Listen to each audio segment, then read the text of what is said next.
सहायता। रात 11 बजे लगभग मेरी तबीयत अचानक खराब हो गई। घर पर दवाई नहीं था और ना ही घर पर कोई था। मम्मी पापा अपने दोस्त के घर डिनर पर गए थे। बारिश होने के कारण अभी वह घर नहीं आए थे। हम अकेले घर पर थे। ड्राइवर भी घर पर नहीं था। बाहर बारिश हो रही थी। रात भी ज्यादा हो गई थी। दवा का दुकान ज्यादा दूर नहीं था। पैदल भी जा सकते थे, लेकिन बारिश की वजह से मैंने रिक्शा किया। बगल में भगवान शिव जी का मंदिर था। एक रिक्शा वाला भगवान से प्रार्थना कर रहा था। तभी मैंने उससे जाने को बोला। वह मान गया और रिक्शा में हम बैठ गए। रिक्शा वाला काफी बीमार लग रहा था और उसके आंखों में आंसू भी थे। मैंने पूछा, क्या हुआ भैया, रो क्यों रहे हो? उसने कहा, 3 दिन से खाना नहीं खाया हूँ। बारिश की वजह से 3 दिन से सवारी नहीं मिले और भूखा हूँ। बदन भी दर्द कर रहा है। अभी भगवान से प्रार्थना कर रहा था कि आज मुझे भोजन दे दो, मेरे रिक्शे के लिए सवारी भेज दो। मैंने कुछ नहीं बोला।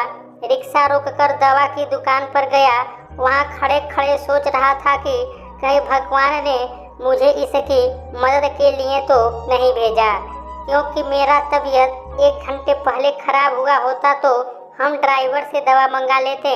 मुझे बाहर निकलने की ज़रूरत नहीं थी और पानी नहीं बरसता तो मैं रिक्शा भी नहीं करता, पैदल चला जाता। मैंने मन ही मन भगवान को याद किया और पूछ ही लिया भगवान से, मुझे बताइए क्या आपने रिक्शे वाले की मदद के लिए भेजा है? मन में जवाब मिला, हाँ। मैंने भगवान को धन्यवाद दिया। मैंने अपनी दवाई के साथ साथ रिक्शे वाले का भी दवा ले लिया और बगल के होटल से छोले और भटूरे पैक करा लिया और रिक्शे पर आकर बैठ गया। जिस मंदिर के पास से रिक्शा लिया था वहीं पहुंचने पर मैंने रिक्शा रोकने को कहा। उसके हाथ में 20 रुपया पैसा, गर्म छोले भटूरे का पैकेट और दवा देकर बोला, खाना खाकर यह दवा खा लेना। इनमें से एक गोली अभी और एक गोली सुबह को खा लेना। रोते हुए रिक्शा वाला बोला, मैंने तो भगवान से 2 रोटी मांगी थी, मगर भगवान ने मुझे छोले भटूरे दे दिया। कई महीनों से इसे खाने की इच्छा थी। आज भगवान ने मेरी प्रार्थना सुन ली, इसलिए भगवान आपको भेजा है।